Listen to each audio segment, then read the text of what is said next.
बिस्मिल्लाहिर्रहमानिर्रहीम। अस्सलामु अलैकुम। मैं मुदस्सिर शाही एडवोकेट और आप देख रहे हैं लीगल इश्यूज़। आज हम एक क्वेश्चन था, इसके ऊपर मुख्तसर सी बात करेंगे। क्वेश्चन ये था कि कोई बंदा अगर रोड एक्सीडेंट हो गया, किसी आदमी का रोड एक्सीडेंट के अंदर आदमी मर गया या मर रहा है बड़ी क्रिटिकल कंडीशन के अंदर, तो जब एक्सीडेंट होता है तो आपको पता है उस मौका के ऊपर बाज़ दफ़ा उसका मोबाइल, कोई रिंग गोल्ड की उसने पहनी है या उसका पर्स है, तो ये गिर जाते हैं और पड़े हुए हैं।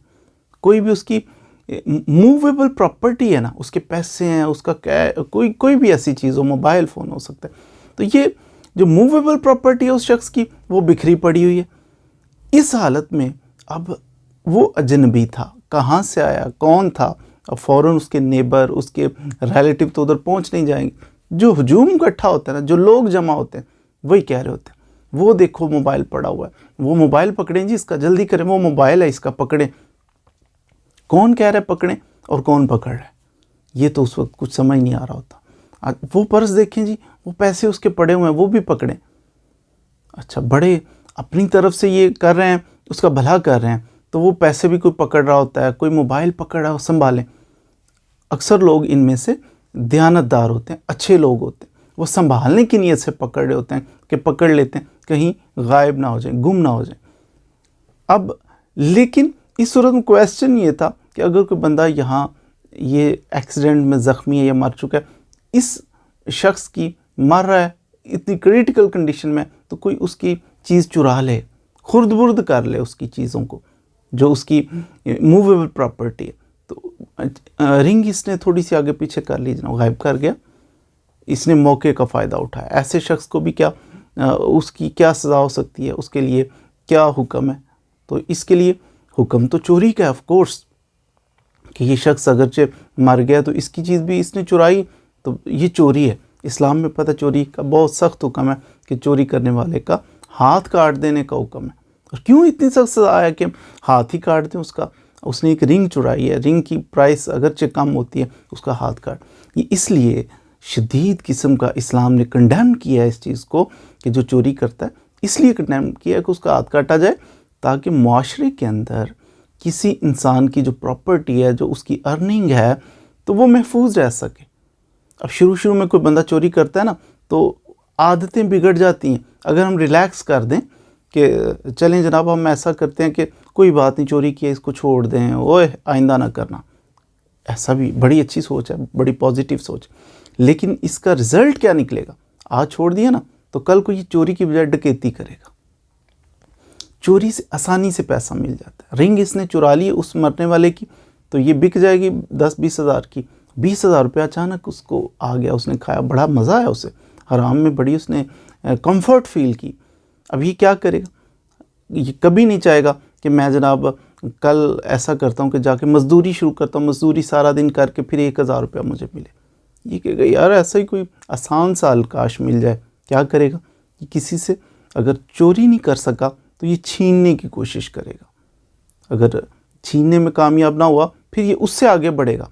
एक आध बार इसने छीना गन पॉइंट पे किसी से, फिर ये क्या करेगा? ये गैंग बनाएगा, गैंग बना के तो फिर लंबे काम करेगा। क्वाइट पॉसिबल कि बाज़ दफ़ा किसी के पास पैसे ना निकलें या कोई रजिस्ट करे, उसको मर्डर भी कर देगा।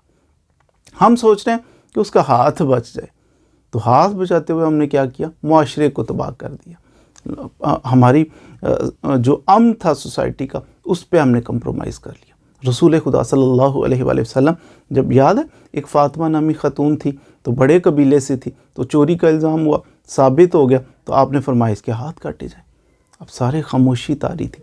तो उस वक्त फिर हज़रत अनस रज़ी अल्लाह ताला अन्हु, आप रसूलुल्लाह सल्लल्लाहु अलैहि वसल्लम के खादिम ख़ास थे, तो आप करीब तशरीफ़ फरमाते, तो आपने हाज़िर खिदमत थे, तो रसूलुल्लाह सल्लल्लाहु अलैहि वसल्लम से अर्ज़ की, आपने गुजारिश की कि या रसूलुल्लाह सल्लल्लाहु अलैहि वसल्लम ये थोड़ा सा रिलैक्सेशन अगर हो जाए, ये इनकी ना कबीला स्ट्रॉन्ग है, काफ़ी इज़्ज़त है माशरे में, तो हाथ तो कटेगा लेकिन बदनामी बहुत ज़्यादा होगी। रसूलुल्लाह सल्लल्लाहु अलैहि वसल्लम गुस्से में आए, आपने नापसंद फरमाया इस चीज़ को, तो आपने फरमाया कि अगर इसकी जगह मेरी अपनी बेटी फ़ातिमा बिनते मोहम्मद भी होती तो उसके लिए भी यही हुक्म था, उसके भी हाथ काटने का हुक्म होता। तो यानी कंप्रोमाइज़ नहीं फरमाया। तो आप क्वेश्चन जो किया गया वो ये था कि चोरी कर रहा है, उसकी चीज़ चुरा रहा है, चुपके से खुद-बुर्द कर रहा है, जबकि वो एक्सीडेंट के अंदर मर गया है, वो क्रिटिकल कंडीशन में, तो ये गायब कर रहा है। कैसा बेहिस इंसान होगा। तो ऐसा इन चीज़ों पे सेटलमेंट, इन पे कंप्रोमाइज़, दरगुजरी, इसी वजह से तो माशरे में बिगाड़ है। यानी पीपीसी ताज़ीरात पाकिस्तान के अंदर भी इसके स्पेसिफिक सेक्शन है, चोरी की अलग से सेक्शन मौजूद है, लेकिन जो किसी मरते हुए शख्स या मरे हुए शख्स की प्रॉपर्टी को आगे पीछे कर ले, उसके लिए 404 ताज़ीरात पाकिस्तान का सेक्शन है। ये कहता है कि अगर कोई मरे हुए शख्स की प्रॉपर्टी, मूवेबल प्रॉपर्टी, उसकी कोई घड़ी, उसकी चेन, उसकी अंगूठी, उसके पैसे, उसका मोबाइल फ़ोन, कोई ऐसी चीज़ उसकी गायब कर लेता है, तो ऐसे शख्स को 3 साल तक कैद की सज़ा हो सकती है और उसको जुर्माना भी होगा। ये उसके लिए सज़ा है। तो अगर सपोज़ वो बड़ा रिलायबल आदमी है, जिसके भरोसे पे हमने छोड़ा हुआ है उसे, अटेंडेंट है उसका, तो वो सर्वेंट है, तो वो टेक केयर कर रहा था, तो उसने मौके को गनीमत जाना कि बाबा जी तो फौत हो गए, तो अब ऐसा करते हैं कि इसकी घड़ी गायब कर देते हैं, इसका फ़लाँ चीज़ गायब कर देते हैं। तो ये ऐसी हरकत अगर कोई रिलायबल शख्स जिस पे भरोसा किया था हमने वो करे, तो उसकी सज़ा फिर बढ़ के 3 साल नहीं बल्कि 7 साल तक कैद की सज़ा हो सकती है, जुर्माना भी होगा। तो ये बहरहाल ये जितनी इसको सज़ा होगी, मैंने सेक्शन बता दिया 404 पीपीसी, होगी 3 साल भी होगी, 7 साल भी होगी और जुर्माना भी होगा। इससे ज़्यादा उस शख्स को, चुराने वाले को, जो किसी मुर्दा शख्स की चीज़ चुरा रहा है, उसको अपने ईमान की फ़िक्र करनी चाहिए। सज़ा तो होगी जो होगी या नहीं होगी, लेकिन इस शख्स को अपने ईमान की फ़िक्र करनी पड़ेगी कि मेरा ईमान कहाँ पे है, कितना ईमान मेरा कमज़ोर है। यानी मैं एक मौत सामने देखकर भी और मुझे चोरी की फ़िक्र है, मैं चोरी कर रहा हूँ, मैं चोर बन रहा हूँ, तो अल्लाह ताला की ज़ात का खौफ अब भी तारी नहीं है, तो कब होगा?